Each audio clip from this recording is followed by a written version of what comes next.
ایک کیس میرے پاس آیا کہ ایک لڑکی کو جو اس نے گریجویشن میں اور FSC میں ٹاپ کیا، اس کو پنجاب یونیورسٹی کے سیکنڈ ایئرز میں اس لیے ہٹا دیا گیا کہ اس کے باپ اور بھائی کو شک تھا کہ وہ لڑکوں سے ملتی ہے، ٹاپر کو۔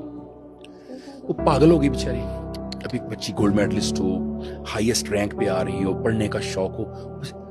اچھا اس بچی کو جب میں ملا، اس بچی کے نہ لباس میں، نہ میک اپ میں، نہ گفتگو میں، ہوتا ہے نا دیکھ کے بندہ کہتا ہے ہاں یار یہ بچی تھوڑا سا ہے اس کا موڈ یا مزاج، وہ بالکل ہی ایسے تھی جیسے اس کو کتابوں کے کسی بات کا پتہ ہی نہیں، اور اس پہ شک کیا جا رہا ہے۔ تھوڑے سے اس کے فادر کو بلایا، مدر کو بلایا، بھائیوں کو، بہنوں کو ریکویسٹ کی کہ آپ مل لیں ایک دفعہ۔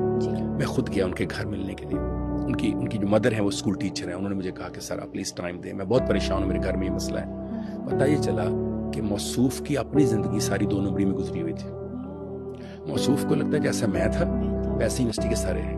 موصوف کے جو بھائی ہیں وہ خود یونیورسٹی سے پڑھے ہوئے تھے اور وہاں ایک لڑکی سے شادی کرنا چاہتے تھے جو نہیں ہوئی۔ ان کا خیال تھا کہ جس کی بہنیں بھی وہاں جاتی ہیں وہاں میرے جیسے لڑکے ان کو پرپوز کرتے ہیں۔ اب آپ نے اپنی جو مسائل تھے، اپنی جو اپنا چشمہ بیٹی کو پہنا دیا، اس سے آپ نے اس کی ایجوکیشن تباہ کر کے رکھ دی۔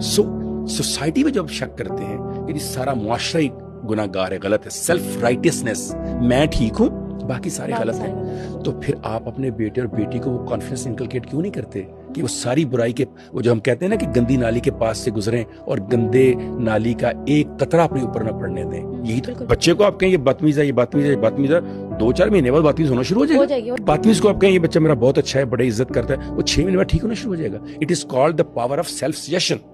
جو سجیشن آپ دے رہے ہوتے ہیں، سجیسٹ آپ کر رہے ہوتے ہیں، وہ پرسنالٹی کا پارٹ بن جاتا ہے۔ ڈاکٹر ورنن کولمین نے بڑی کمال کی بات لکھی ہے اپنی کتاب، ان کی کتاب ہے مائنڈ پاور۔ وہ کہتے ہیں اگر ہمارے دماغ ہمیں بیمار کر سکتے ہیں تو ہمارے دماغ ہی ہمیں ٹھیک بھی کر سکتے ہیں۔ اگر سوچیں مجھے بیمار کر رہی ہیں، شک مجھے بیمار کر رہا ہے، وسوسہ مجھے بیمار کر رہا ہے، تو اس کا علاج باہر نہیں ہے، اس کا علاج میرے برین کے اندر ہے۔ جب میں اس کا کاؤنٹر کروں گا، امام غزالی نے اپنی کتاب میں لکھا علاج بالضد، ان سے کہا کہ اگر مجھے کسی سے نفرت ہو تو میں کیا کروں؟ انہوں نے کہا اس سے محبت کے لیے اچھی باتیں سوچنا شروع کر دو، کوئی نیکی، کوئی بھلائی، کوئی اچھائی، اس طرح جب سوچو گے، ضد، اپوزٹ۔ مولانا رومی سے کسی نے کہا کہ آپ کہتے ہیں محبت کریں، ہم نے بڑی محبت کی، بڑی محبت کی، تو کتنی کرنی چاہیے؟ انہوں نے کہا محبت کی ڈوز جتنی بھی بڑھ جائے وہ کبھی بھی اوور ڈوز نہیں ہوتی، تو بڑھاتے چلے جائیں اس کو آپ۔ جب آپ اعتماد کو بڑھائیں گے، تربیت کو بڑھائیں گے، تو کیا ہوگا؟ شک اور وسوسے کا جو لیول یا رینکنگ ہے وہ آہستہ آہستہ نیچے آنا شروع ہو جائے گی۔